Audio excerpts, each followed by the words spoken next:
isn't it crazy how much traffic and how packed the roads are here in the state? Are they more packed now than when you moved here? Well, it's certainly much more packed. Yeah. But every time I go back to the Bay Area, I go, oh my God, I'm so glad I don't live here. Like I used to experience that for, I was working for Siebel and then transitioned. And so I spent for, of my total, maybe 17 of my 20 years for Siebel Oracle, I was living here versus the Bay Area. So I would go, and then I would always have some sort of evening events, and I'd be on 101 or 280, and I'm just looking around. These people do this every friggin' day.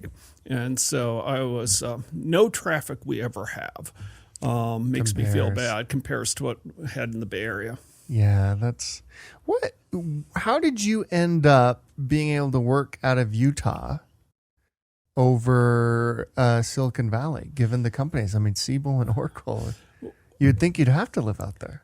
So what happened was early 2001, California was really suffering from power problems. There were a lot of brownouts and blackouts and things. Ultimately, I think was linked to Enron. But Tom Siebel and the staff were having a quarterly meeting, and Tom said, Mark, what are we going to do with all these brownouts and things? And I said, it's a problem. Your laptops will keep running till they die, but we're just going to have to deal with it. And then maybe 15 minutes later, I'm up pitching.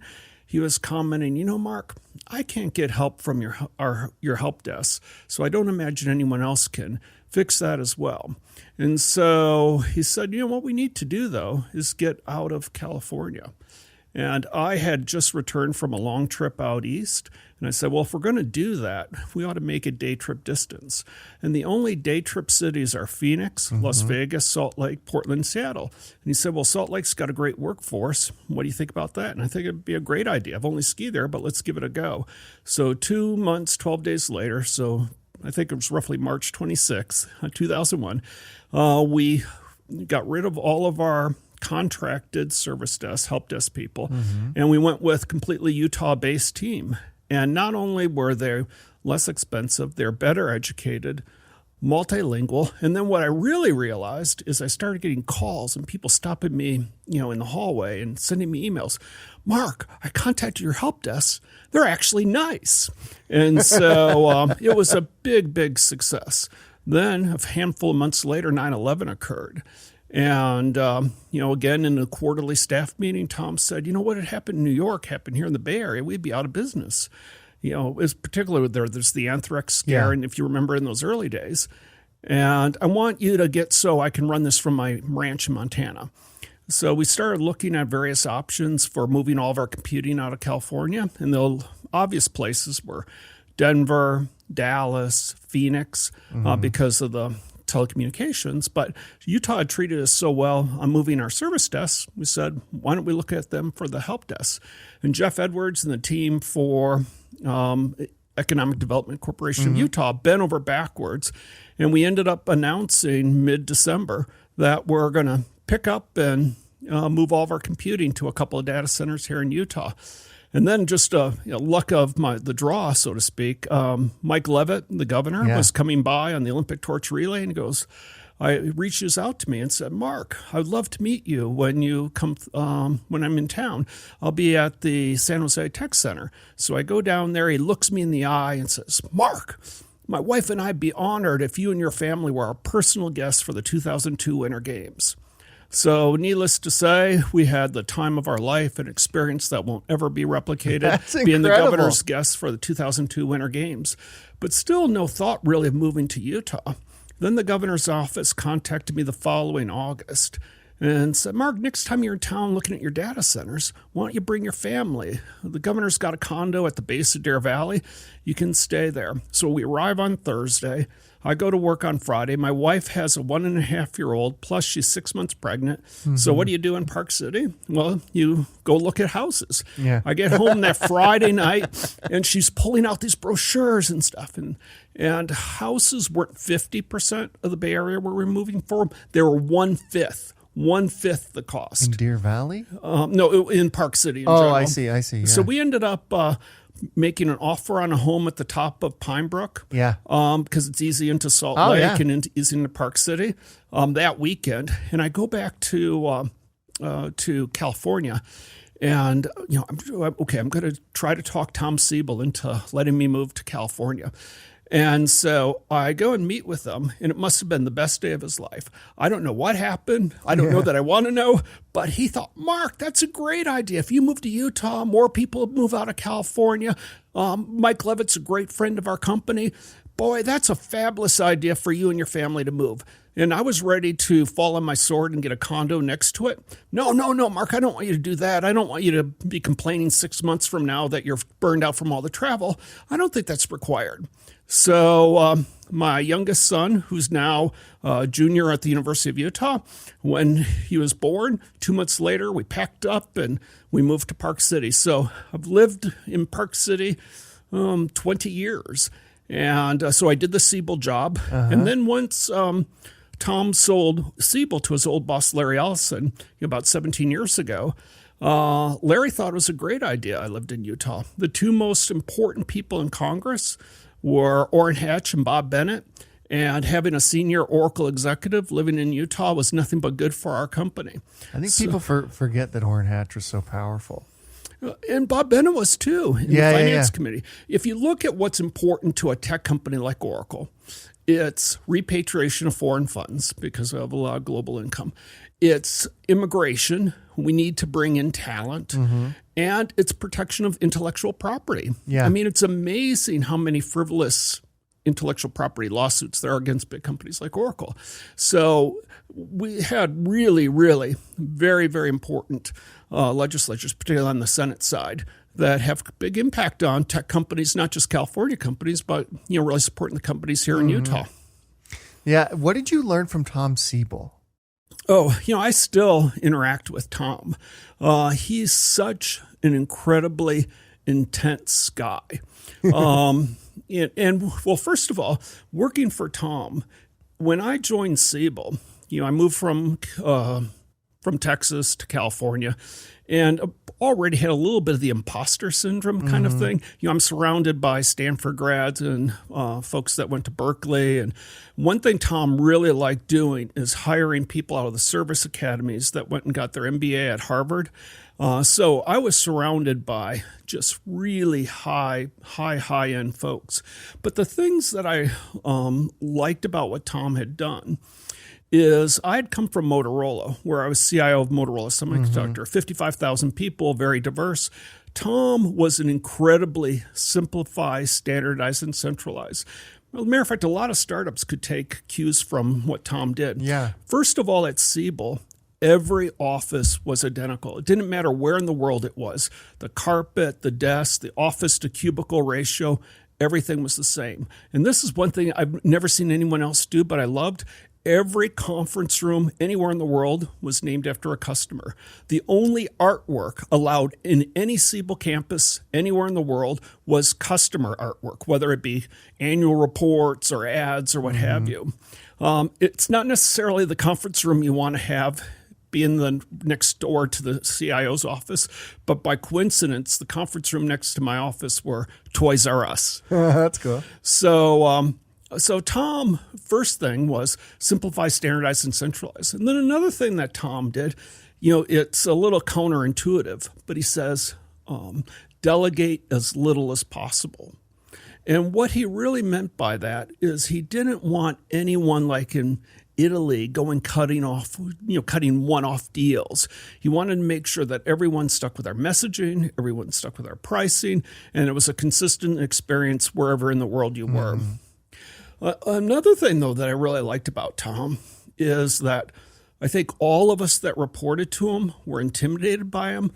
But at the same time, he created this community. So one of the things as being the CIO, being IT in general, you're often the scapegoat when things don't go right. Sure.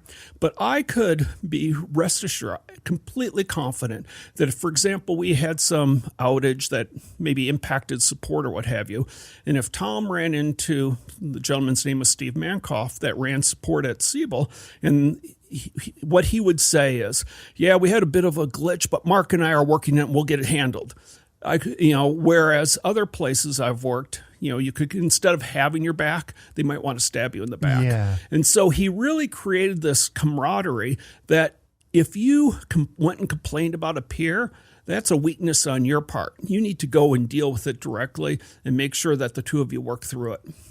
So even to this day, Tom remains, incredibly intense. What's he doing these days? He still have the ranch out in Montana? Well, he's got the huge ranch in Montana, but he's the CEO of C3AI, which, IPO'd a few years ago. But he did that amongst being completely trampled by an elephant while on a photo safari in Africa. What? And he had 19 surgeries, if I recall correctly. I mean, it was completely life-threatening. Oh, my goodness. It was. I think there's an HBO special on it as well. That he got up one morning early with his guide and was overlooking a water hole, and there's some elephants.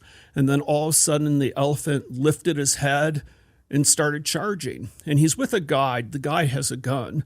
And yes, Tom told me he was 200 yards away, 100 yards away, 40 yards away. And the guide finally shoots and misses it. And then the elephant just kind of throws him off to the side, and he faints being dead. Mm-hmm. And so then the elephant, comes up and is standing right in front of Tom.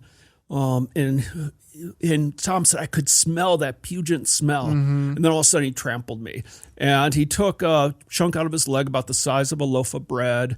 And I mean, really horrific. And then so, they ultimately, the elephant left.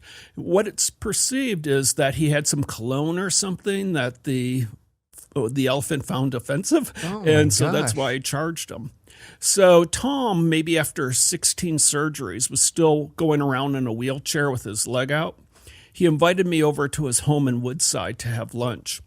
And so I walk in, I meet him at his sitting room, and then I notice that there's a table set with a setting, at the end of the table without a chair, and then one with a chair. So we go to have lunch. Tom rolls up in his wheelchair and tells me the whole story of going through through this whole thing. And I'd been to his home one other time, but in the dining room, I look behind me. There is, from the 20s, at least 18 feet long, 10 feet high, a copper elephant. Oh, my God. And he goes, I have to look at this every single day because, of course, he was trampled by an elephant, some years later after building this home. But Tom continues to be incredibly intense. He has the record for the fastest sailing time from San Francisco down to Ensenada or San Diego. He's a kite surfer. And for those of you who kite surf, it's one thing to kite surf, but he kite surfs off St. Francis Yacht Club by the Golden Gate Bridge, which is crazy in my mind. And then I ran into Tom a few months ago at the Air and Space Museum. A mutual friend of ours, Sean Tucker, who flew the Red Oracle biplane for 17 years, is a stunt pilot coach, aerobatic pilot coach. Mm-hmm. And Tom turns out is one of his students. So at 70 years old, Tom's still training to be an aerobatic pilot. So in addition to running a startup, I was told by Ryan Westwood, another local CEO, that these CEOs that he's come across have this high adrenaline need. And Tom, kind of is the epitome of that. Everything Tom does is very, very intense. Oh, wow. That's incredible. So he sells to Larry Ellison, which sells to Oracle. Right. They were buddies? Well, I think Tom was employee number 43 at Oracle. Oh, I see. So he was there very, very early. And then his kids went to the same school in Woodside. When Tom was at Oracle, he had a couple of people who had names like Conway, who ran PeopleSoft, worked for Tom, but also Mark Benioff reported to Tom at Oracle. And Tom, while he was working at Oracle, worked for, I think, somebody from this area, if I'm not mistaken, George Kennedy, something like that. But when in the early 90s, he left, Tom decided to leave, did something, and then decided, why Tom left, though? While at Oracle, he created a system called Oasis, which was Oracle application for sales information or something along that line. And he was saying, Larry, we really need to turn this into a product. And Larry said, we got too many other things going on. We can't build a product for doing this sales automation stuff. So Tom ultimately founded Siebel, which IPO'd in the late 90s, and was, at the time we moved to Utah, and this is why we're such a big fan with Mike Levitt, we were on Fortune magazine as one of the fastest growing companies in the United States. And so at the time of the Olympics, one of the reasons why you push to have the Olympics in your town is all of the economic development that can come out of it. So to have a company that's on the cover of Fortune and the fastest growing, moving all of its computing to Utah was really a shining example of the kinds of things they hope to accomplish with the Olympics, to create that visibility on the state. What did you think of Mike Levitt? I thought he's incredible. Every time I see Mike, which we tend to bump into each other on the airplane or what have you, I tell him, you are the reason my family lives here in Utah. We moved here, right after the Olympics. We came, we were your guests, of course, and Mike, of course, remembers this for the games themselves, but then that offer to come and stay at his condo during the summer, that's the reason why we're here. And he was so incredibly gracious. As soon as we arrived, he threw a welcome reception for us at the governor's mansion, and and anything that I ever could ask of him, Mike was more than willing to just jump in and help. And still to this day, I love bumping into him and, once again, thanking him for being the reason why my family and I have just had such a delightful last 20 years living here in Utah. Yeah, that's incredible. And so you go into Oracle through the Siebel acquisition. Exactly. And was that the first time you'd met Larry? No, I had met Larry in the 90s. Back in the early 90s, I was at Motorola Semiconductor, and Motorola was much, much larger. By the way, what a career you've had. I don't know about that. But anyway, so I was at Motorola, and it was a very decentralized. We had factories all around the world, and everyone was doing their own thing. And so,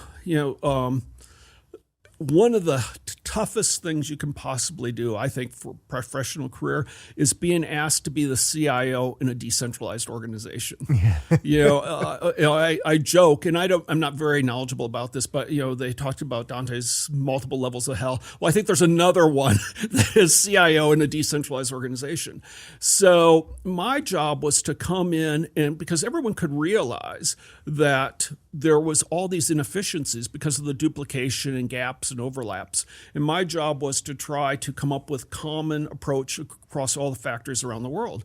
And I would go to, for example, Malaysia, and I'd meet with the guy who's running, we had 4 or 5 assembly factories there. And not only did he think he was the king, he actually had the speed dial of the prime minister and stuff right on his phone. Oh, wow. So these guys are really quite powerful.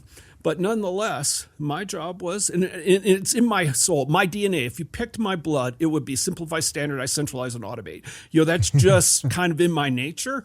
And so it drove me crazy. And so the thing that I wanted to start with is core to everything, and that's the database. Yeah. So I convinced, with cup in hand, it took a lot of effort and something that I don't look upon terribly favorably other than the outcome, but I talked everyone into going to using Oracle database. And so at the time, we may have been the biggest Oracle customer in the world, Motorola combined. So as part of that, I had the opportunity to meet Larry, and he's an interesting guy. But then the next time I had contact with Larry was because at Siebel, Oracle was a bit of a competitor of ours, Sure. so we didn't interact very much with them. But once we were acquired, my first interaction was Larry wanted to interview me because Tom had recommended me for the CIO role. And I had just this incredible conversation with him. I'd guess well over half the time, and this is February of 2006, Larry was talking about his relationship with his best friend, Steve Jobs. They've been best friends for 25 years. And he would talk about the walks they would have up in the hills above their homes. Steve was in Palo Alto and Larry was next door in Woodside. And just his whole history of when Steve was at Next. That's when I got to work with Steve. When we were at Motorola, we built the chips for the Next computers. So I got to work with Steve then. But Larry would tell me these stories about how Steve was at Next.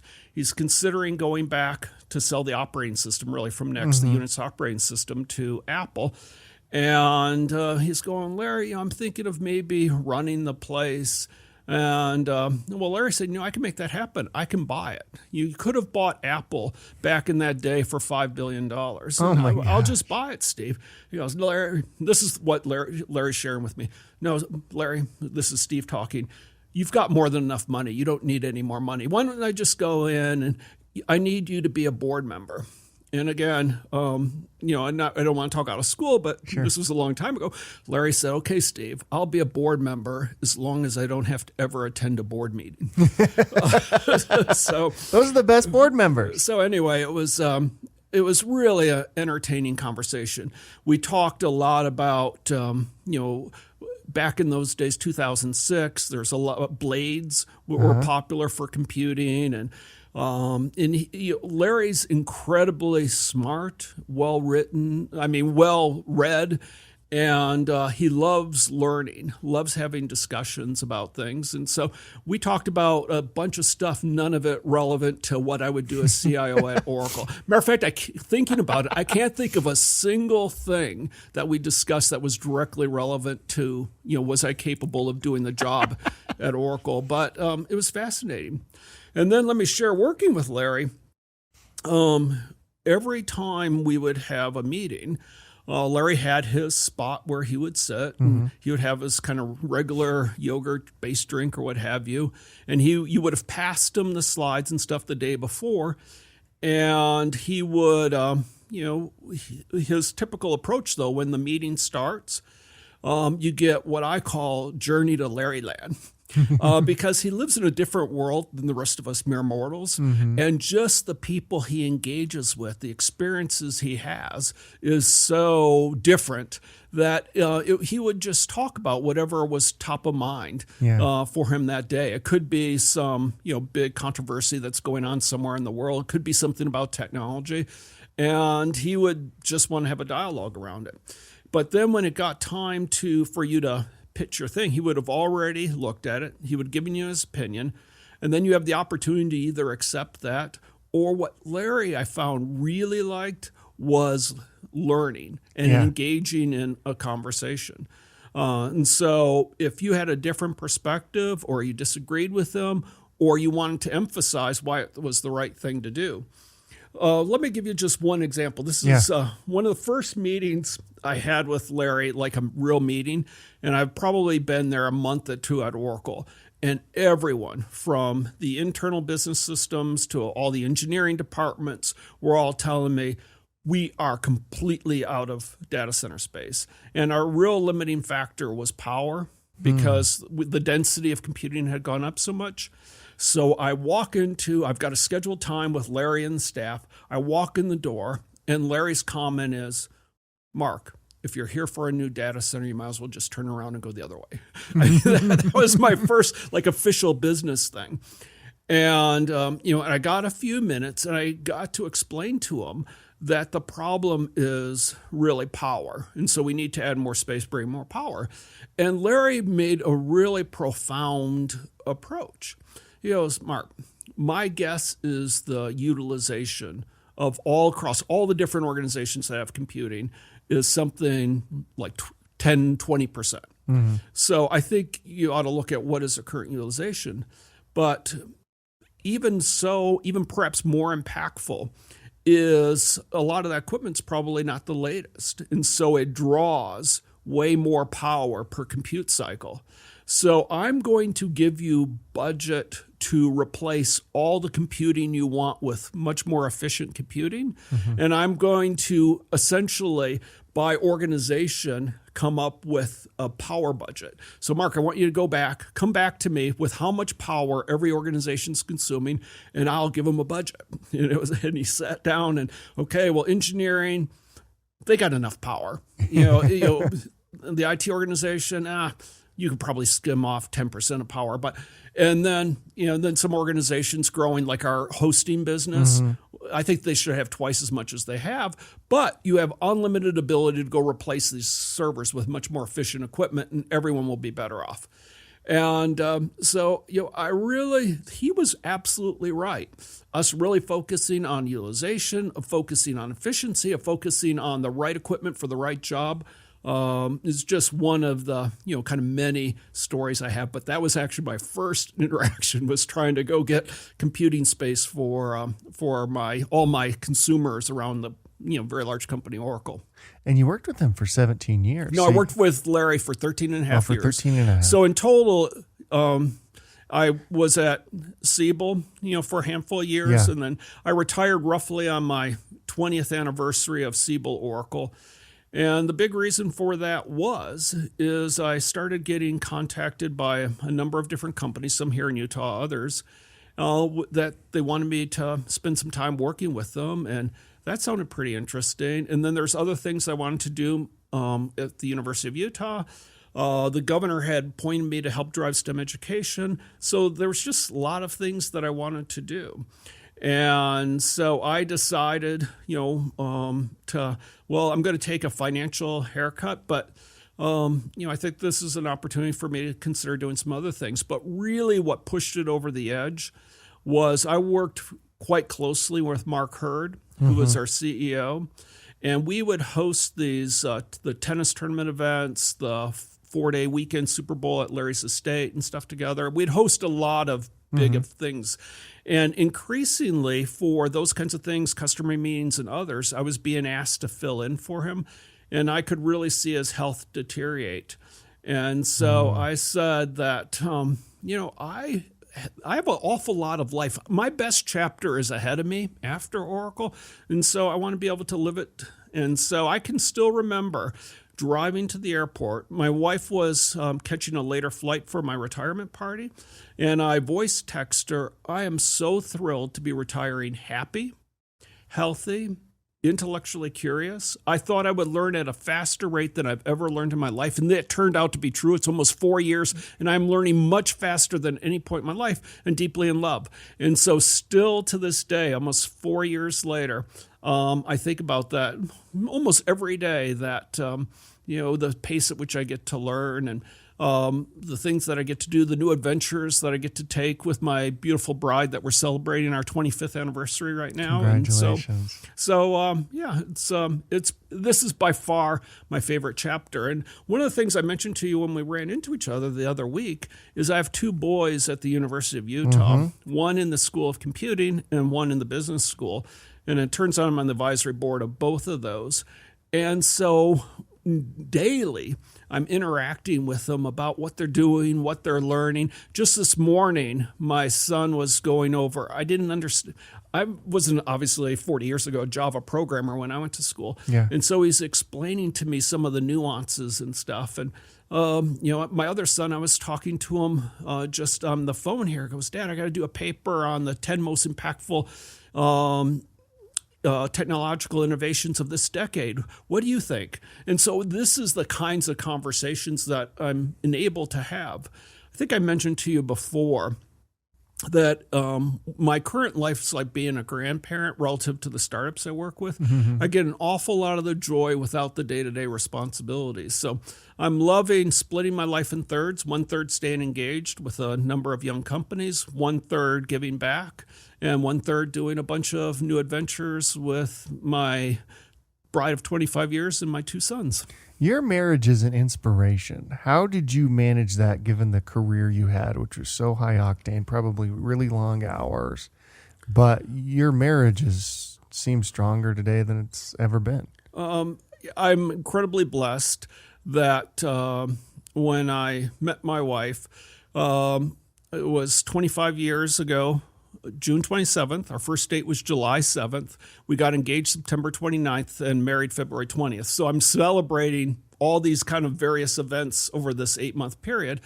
But what immediately I fell in love. Actually, today is the anniversary of the day I fell in love with my wife. Oh, wow. So sorry It's a about big all day. that. So anyway, it was because she was not only beautiful on the inside, she was beautiful on the outside. And another thing was she's incredibly adventuresome. So take me out of my box. I had planned on, or I thought I would marry the female version of me. Mm-hmm. And my wife is anything but that. And so I did all sorts of things. And right around that time that we got together, there was a movie called As Good As You Get with Jack Nicholson. Mm-hmm. And in that movie, he has a comment, "You make me want to be a better man." Well, I am a much, much better man as a result of my beautiful, wonderful wife. That's incredible. I want to go back to Steve Jobs for a second. So you were working with him when you were Motorola. He was at Next. What was his mindset then? Like, was it clear that he was kind of like out in the wilderness and trying to get back into Apple? Or was he, what was he like? That's an interesting phase of his career. So I don't know a lot about him, because I was the IT organization. So we were looking at consuming Next. Mm-hmm. But I can remember, this is, almost 30 years ago or so. I can remember going to the office, and it was this beautiful office that you walked in. It's right next to a marina somewhere in the Bay Area. And there was this floating staircase that went up to the second floor, which was really wide, and there were couches. And you could see these glass, mm-hmm. Steve hadn't changed. Floor-to-ceiling glass on each of the offices. So I get up to the top of the stairs with my colleagues. We look in the first window, the first office to our right, and it's Steve Jobs. He has blue jeans on, a gray Mickey Mouse T-shirt, and this beautiful blonde with one hand on his shoulder looking what's on his screen. Yeah. And so that was my first image of actually meeting Steve. And so we went into the office, which was attached, the conference room attached to his office, and he would come in and just say what they're doing, why Next is really unique, why we should consider, Next for what we're doing. You talk about the operating system and that sort of thing. And, really before we would have had much opportunity to engage with Next from an internal consumption. Mm-hmm. We had been providing them chips for their computers since they started. The transition to being acquired by Apple had occurred, and, Steve was on. And then at Motorola, the original Apples were all Motorola microprocessors. Mm-hmm. So also got a lot of, introduction because Macs were the preferred computing back in I was there all of the 90s in Motorola, because of the relationship that we had with Apple using our chips and stuff. So, but, Steve was, the characters you might imagine he was. He might even been barefoot, too, when he walked into the meeting. So, but it'll be a lasting image, that walking up those stairs, looking through it, seeing this glass wall with this blue jeans and Mickey Mouse T-shirt, Steve Jobs. And by the way, let me share one other thing that Larry had told me during that interview. So this is February of 2006. He said when Apple releases its phone, which didn't happen till the summer of 2007, so another 13, 14 months later, it will change phones forever. And so, Larry had that kind of visibility and intuition about it and everything 14 months before it was, kind of released to the world. That's incredible. What did you learn from Larry about scaling a company, maintaining culture, leadership, all of these various things that, and now he's like owns an island. He owns like Lanai, right? Yeah, he owns the island of Lanai. Larry, one thing that I really admire about him is he started Oracle, with the approach of being very decentralized and I'd almost say combative, organizations pitted against each other. And so it wasn't like a friendly place to work, I think, in the 90s before I was there. In fact, at Motorola, while we might have been their biggest customer, we weren't their biggest fan. For sure. I mean, I'm kind of saying that kindly, actually, Clint.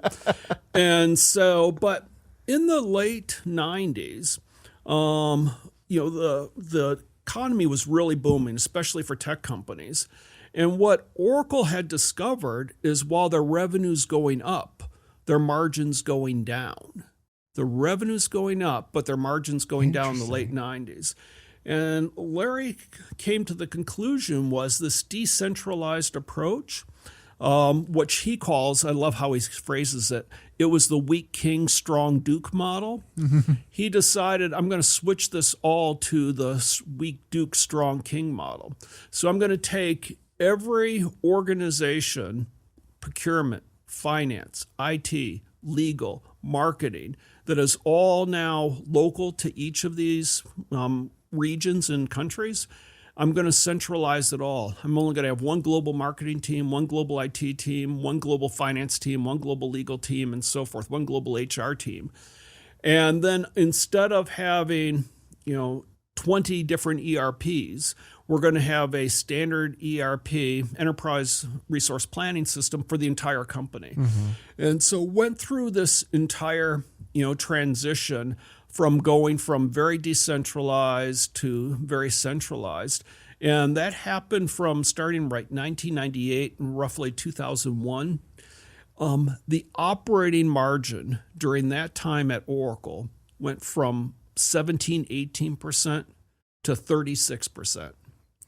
There was that much gaps, overlaps, inefficiencies by everyone doing things their own way. I mean, it was a huge, huge return, far bigger than anyone would have ever imagined. And so, when I finally joined Oracle in 2006, they had already crossed this chasm from being incredibly decentralized to, being standardized. And so one of the things I did throughout my career at Oracle is really talk about that transformation, about how simplify, standardizing, automating things can really lead to tremendous process efficiencies, tremendous resource efficiencies.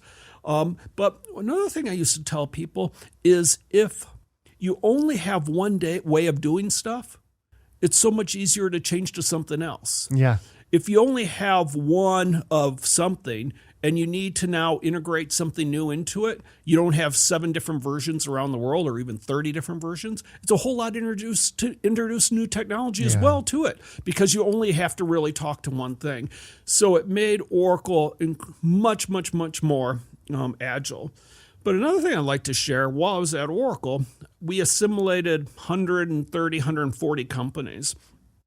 And in the early days, it tended to be the bigger companies, PeopleSoft, JD Edwards, Siebel, BEA, even Sun Microsystems and so forth, that we looked at. I'd asked all of my staff to treat the acquisition like you're a prospector. We're in California, you should be a prospector. Yeah. I don't want to hear all the rock you find. I don't want to hear all the stupid things you think they did.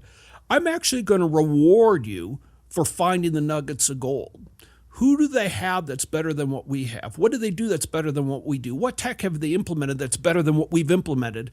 And I'm going to reward you for finding stuff because we're not only going to retain it, we're going to make it the standard across all of Oracle.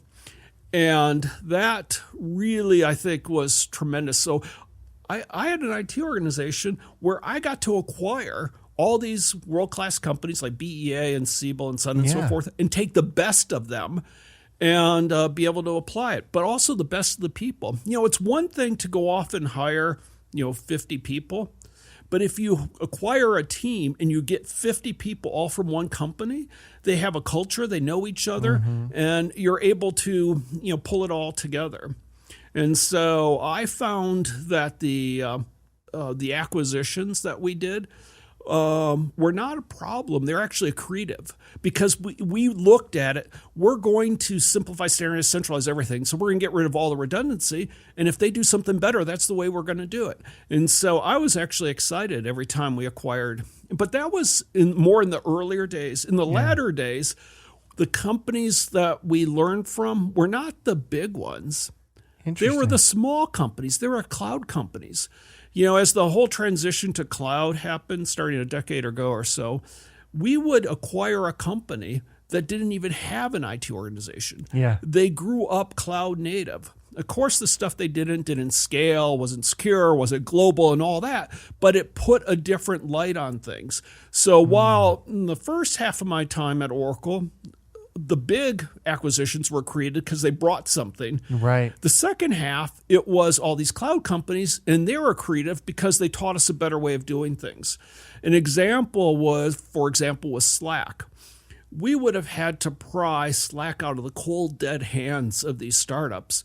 But, we elected not to. In fact, we're probably the first, if I'm not mistaken, big company that standardized on Slack across, 130, 140,000 person organization. There were a number of things like that we, as we wanted to transition to a cloud company, one of the best ways to do it is acquire a bunch of cloud companies and learn how cloud native, folks do this. How many companies has Oracle acquired over the years? Well, during my tenure, it was the 130-ish kind of range. So it's got to be 170, 180 or so at least. But by the way, when Oracle acquires a company, it's never to buy the customers. It's all about the tech they bring and the people who built the tech. So how we really measured success of an acquisition was, of course, is the tech accretive to what we're doing, but was the retention of the critical people. Yeah. We didn't need the redundancy of, finance, legal, IT, whatever. But what we did need is the domain expertise and and we needed the engineers. Yeah.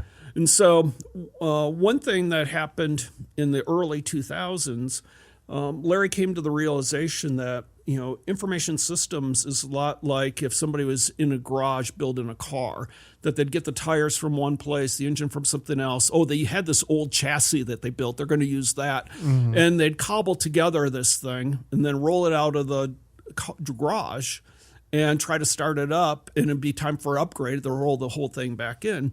And so Larry then saw that all of these organizations that were really making money were the cobblers that put all this stuff together.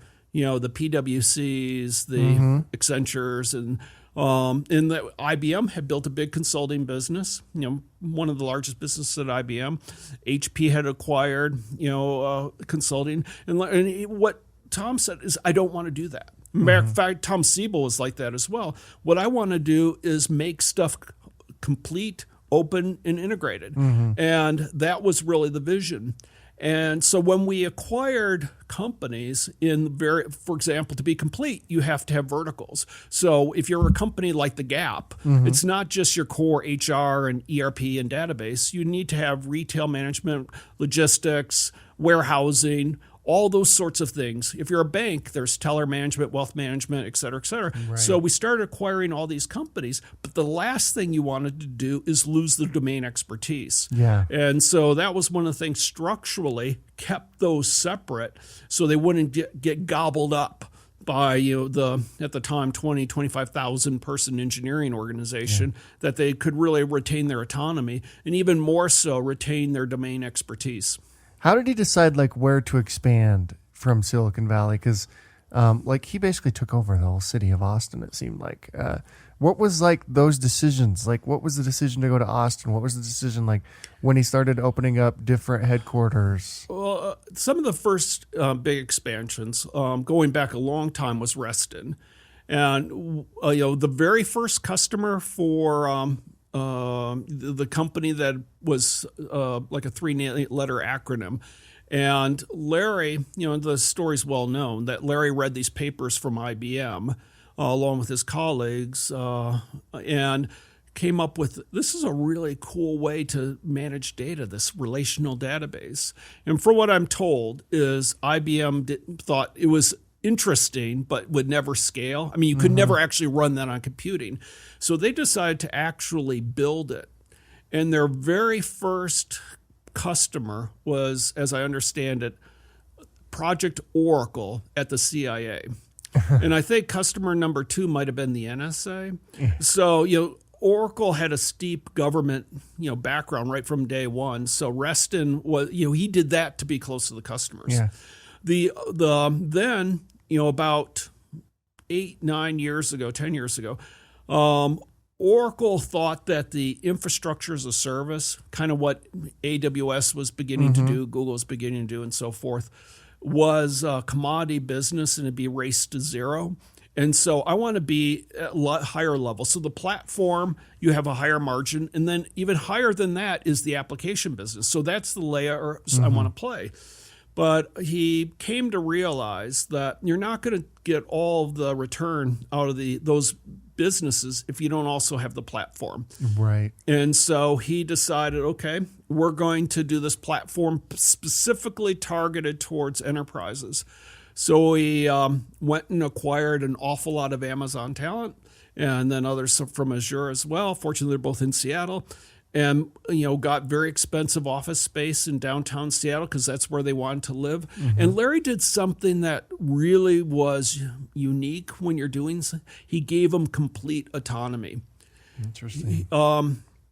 He hired like the number 2 guy or second guy ever to work on AWS to head it up, and then they cherry picked and they reported directly to him. They weren't sucked up in the other engineering organizations. Yeah. They were autonomy in terms of almost everything, which driving like procurement and other organizations because we were so centralized. He gave them so much autonomy, but and to create this OCI. And what his mission to them was, you built this stuff at AWS.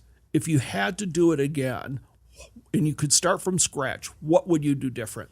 And so those things included build the entire thing on bare metal, use a different networking fabric, make it so it's easy to, add other things like, GPUs and stuff for artificial intelligence, even though that it was kind of early in that kind of conversation, and gave them complete autonomy to do that. So that's why they were in downtown Seattle. Now, later on, when they expanded to what one person had mentioned to me was the most expensive real estate in the history of Los Angeles, was right off the Santa Monica Beach. And then the real estate that you were referred to that's right on Lady Bird Lake in downtown Austin was all about the demographic of who Larry and Mark Hurd wanted to hire. And that's the college grads, the young people that want that urban lifestyle.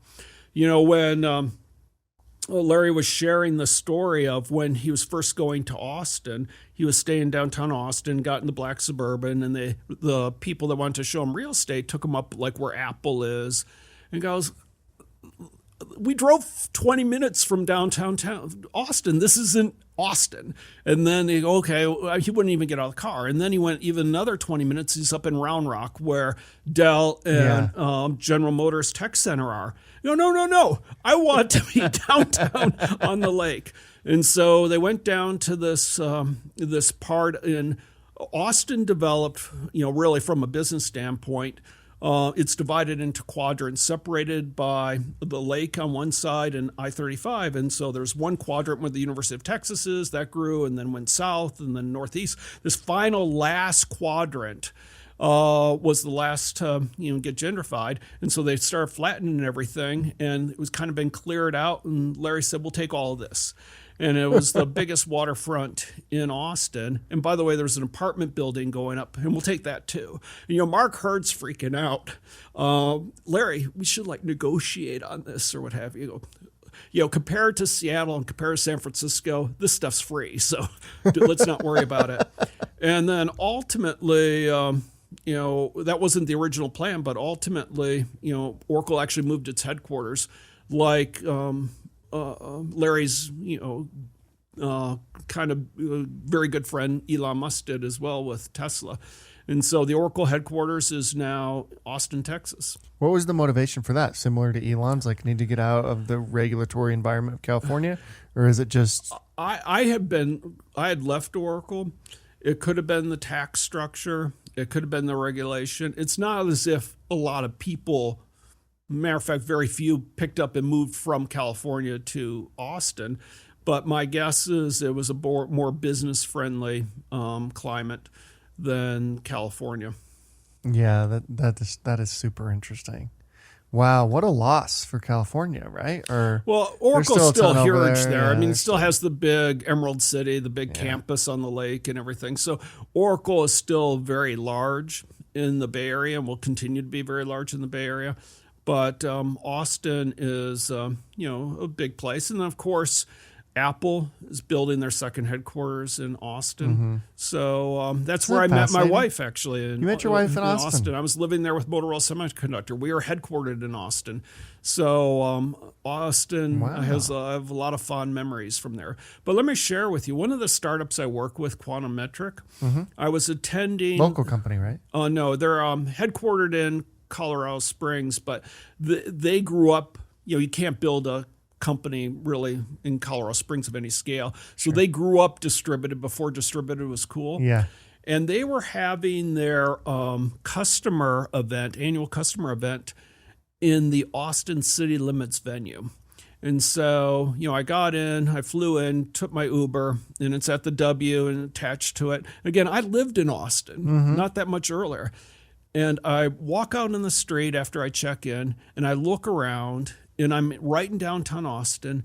And if you had brought me there with a bag over my head, I would have never guessed in a million years that I was in Austin. A place that I lived, a place that, went out, in evenings, and everything had so much changed in that time period from, I guess that was 2 years ago when that realized, from when my wife and I moved out of there to California in 1999. So I still love Austin. It's not the Austin that once had. It's gotten a little bit too big and everything, but too crowded. But it's a great place. It's shocking how big it's gotten and just blown up. And it's shocking that I guess not shocking because once one tech company of a certain stature goes somewhere, it seems like a lot follow. And wasn't it Michael Dell, who kind of started going down there, like by the Red Rock thing that you were mentioning? Yeah, so what happened was Motorola was the biggest employer in Austin. But by the way, that's one way I impressed my wife early on, is Austin City Limits, since it's a TV show, you can't buy tickets for it. So people would wait in line. She had lived there most of her life.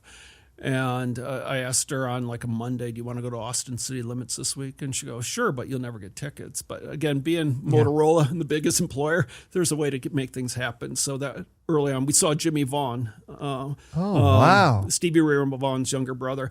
And so that was one of the events that helped win over my bride. But when we moved there, Motorola was the biggest. It was big in semiconductors. AMD built a big plant there. A number of semiconductor companies came in, but Motorola, I think, was really the first. And then Michael Dell in the 70s, at University of Texas, was building these laptops in his dorm room. And when he decided to turn that into a real company, did that in Round Rock, which is, maybe 25 minutes north of Austin. And so as Michael, growing up as a, college student, building laptops literally building laptops in his dorm room. Yeah, that's incredible. So you're working with a lot of local companies, aren't you? You're on the boards of some of them? I'm on the board of a handful, or a board, but advisor to others. Yesterday was our board meeting for a company that I'm really excited about, Utility. That they're out of Sandy, that we have this sensor that's immensely cool. Literally, you scan a QR code. It's about the size of a domino. You clip it around a wire, and it starts reporting to our cloud the energy consumption.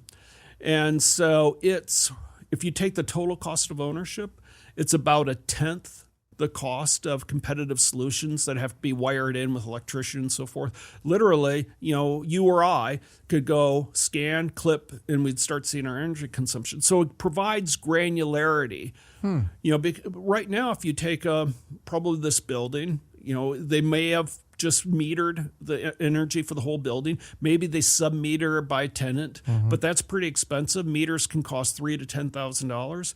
This thing for a couple $100, you get, and in an installation that literally takes minutes, you can get what the energy consumption is. And so that's an exciting company. Another company that I started working with that's just down the street from here, Brainstorm. Yeah. And when I was at Oracle, I actually met them at Silicon Slopes. And when I was at Oracle, Eric and John. Yep. Yeah. I used to always tell my team, the easiest way for us to add value is drive adoption of stuff we already have.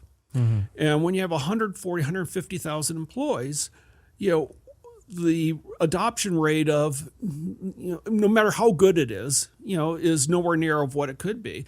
And so I used to put tremendous focus on it. For example, when you talk about an IT help desk, service desk, the last thing I'd ever want to do would be measure things about call volume or what have you.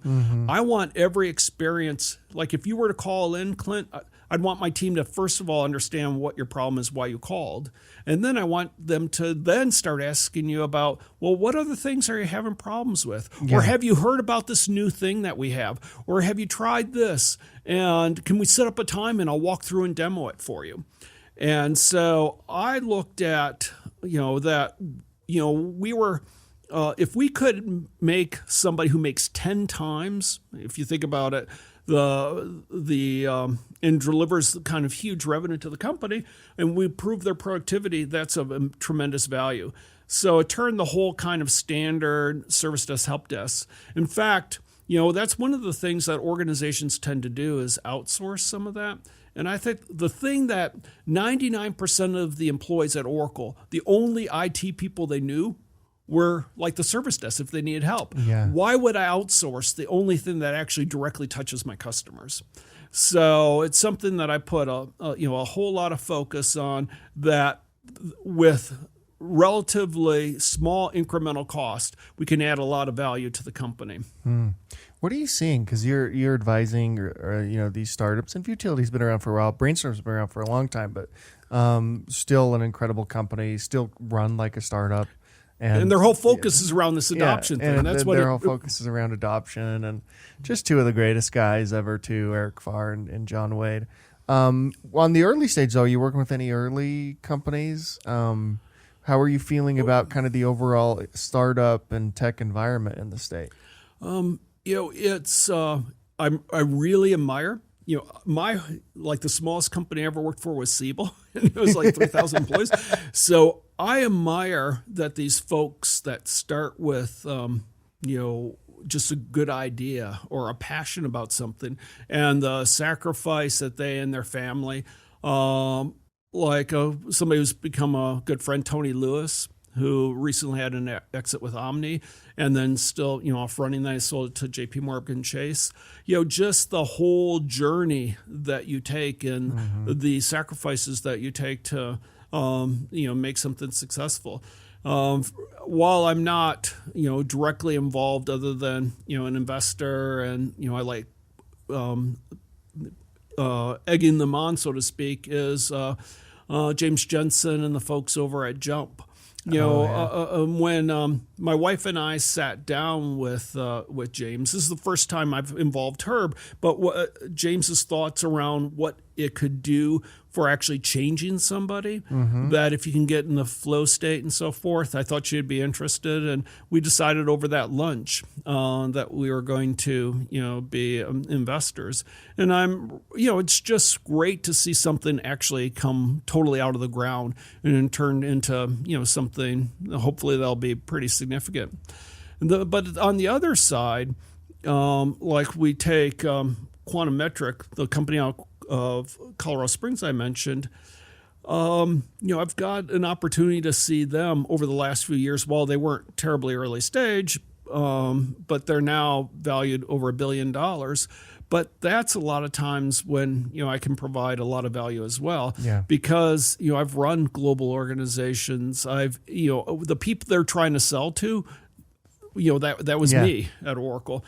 So I enjoy, the very early stage, the ones that are incubating, but then also it's kind of cool to see those that are more in the growth stage as well. Yeah. But by the way, you mentioned some of these companies been around a long time. Brainstorm's been around a long time. Utility's been around a long time.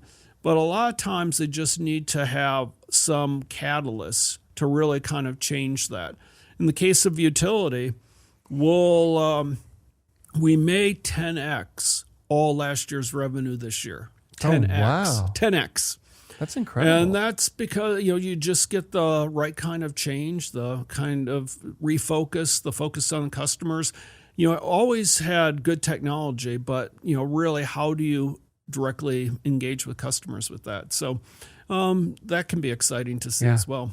That's incredible. What advice would you have for entrepreneurs, leaders, CEOs, whoever's watching this or listening to this around the topic of leadership and how to be a good leader and how to have such a vibrant and long-lasting career like you've had? I do a lot of, speaking, with students from fairly, mentoring individually as well as groups from freshmen all the way through graduate students and, small companies and things like that, because it's something I truly enjoy. I mean, it's what every morning I get the pleasure of doing. How do I want to spend the day? Yeah. And so I do the things that I like doing, and including doing things like having this conversation with you. But one of the things that they say, Mark, Oracle's not an easy place to work. You lasted there, well over a decade. As CIO, you retired when you chose to retire. And I think about it, and I was surrounded by people a lot smarter than I am. I was surrounded by people that were, worked harder potentially. But one thing that I think really, was important to my success at Motorola, at Siebel, at Oracle, was, particularly when you have 140,000 people and most of them are technical, like a place like Oracle, that, people are not going to agree with your opinions. Yeah. People aren't going to agree with your decisions. But I can't remember a single case where they ever could question my intentions.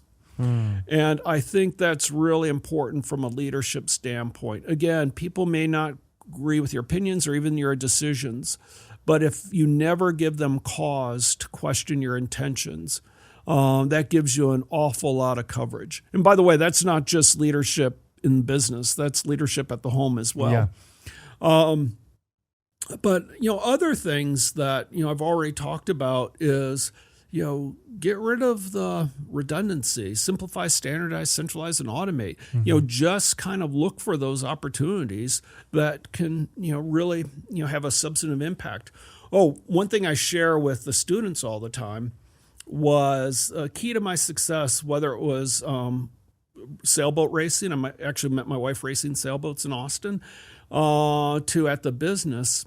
When I was at Oracle, and this is true at Siebel as well, every single one of my staff could do their job better than I could, including my EA. Maybe I could do my job a bit better than they could do it, but I surrounded myself with people way better than I am. And a great, great joy I had is when I'd put them right in front of the leadership at Oracle, whether it be Mark Hurd or Safra, what have you, where they're the ones that are off doing it. It says more for you when your team is strong enough to represent it that you don't have to be in the middle of it. In fact, you're not in the middle of it. One of the greatest joys as a parent, I'm sure you've appreciated this as well, Clint, is that when your family does great things that you didn't assist with. In fact, you didn't even know that was going on. And then after the fact, you go, oh my God, you've nurtured and put something in place. And that's really true in the business as well. That I really took great joy in when fabulous things that happened that I wasn't involved with. In fact, I didn't even know it was going on. And because that really told me I'm doing my job right when you create an environment where that stuff happens. Yeah, that's beautiful. There's some pride that goes with that, and it's a reflection on your own leadership, and that's pretty incredible. Well, it's particularly as a parent. As a parent, there's nothing like that actually. It's really difficult when those happen because I frankly was a snowplow parent. I looked at my job was to clear every obstacle. And when that happens, your children aren't as self-reliant because, they didn't have to face those stumbles. And so, my sons didn't come with an owner's manual. And so I had to learn like every parent along the way. And so, hopefully we're getting there where they have the self-confidence and self-reliance and stuff. But I'm still thrilled that if they're going to do something, they'd rather my wife and I be involved with it. And I love that every day they talk to me about what they're doing in school and ask me questions, and I get to ask them questions. I'm learning from them. Yeah, that's incredible. Mark, I could talk to you forever. We'll probably have you back on numerous times because there's so much that we didn't even cover in this conversation. But thank you so much for coming on, for everything you've done for Utah. I don't think people realize how much you've done for this state. I know you give a lot of credit to Mike Levitt and others, but you personally have done an incredible amount here, particularly helping with getting Thanksgiving Point what it is today. I'm not sure that it's where it is without that Oracle building. And so thank you for everything you've done for the state, and thanks for coming on the show. Well, thank you for having me. I really appreciate it. I've loved our 20 years here in Utah. I'm very glad to be a Utonian, if that's what we're in fact called. Yeah. And Utahns, I think. Utahns, Yeah. okay. And I'm really happy my sons go to school here, and we've really felt welcomed, and that's been fabulous. And by the way, perhaps one of the biggest things I've done is just express the joy that my family and I have living here to other people such as us that come from other places like Austin and the Bay Area and so forth, and how welcomed we are and how much opportunity there is. Well, you've also been an incredible advisor and board member and various things for the University of Utah, which I just think is an incredible university. The research that comes out of there, and I think they have an incredible president in Randall. And aren't you on the board of 2 schools there? Well, I'm the advisor of the business school. Randall, when he was running the business school, asked me to do that. And I've absolutely loved that. I went to school at Michigan, and I really wasn't familiar at all with the U until my son, we had parents' orientation day, and we parked in that central garage, and we're walking by the new business school, and I go, oh my God, this is like really, really nice. And then Troy D'Ambrosia got to hear what my son was doing at Utility, invited him to immediately move into Lasan. And then he introduced me to, Dean Taylor at the time, and he asked me to join. And so I've loved being actively involved with the business school. I'm involved directly with Collart Initiative for Technology. Yes. I think everyone should be exposed to technology, and that's why I enjoy working STEM education in the K through 12. But the Collart kit is essentially that for college students. But then also Troy created the Masters of Business Creation, which is fabulous for those folks that you're very well that these CEOs of these startups, while they have some strengths going from them, they also have a bunch of gaps. And so the MBC program is directly geared towards solving that. First one in the country, first one in the world, Masters of Business Creation. Yeah, well, what Randall told me years ago that Harvard's known for starting the MBA program. We want to be known for starting the MBC program. I think they will be, too. And then, I've known Dean Brown for a long time, and recently asked me to be on the board of the School of Computing, and so I'm looking forward to that. So anyway, the U's been great, but also love the opportunity of stuff I've done at UVU when I get invited down to BYU and so forth. We've got a great academic, young, vibrant startup community here. I couldn't be more impressed when I first attended Silicon Slopes many, many years ago, well, 5, 6, 7 years ago, and tens of thousands of people and just the enthusiasm. And That's great. It's really exciting what you and your colleagues and everyone around the state has done. Yeah, it's been unbelievable. Thanks so much, Mark. Well, thank Appreciate you. it.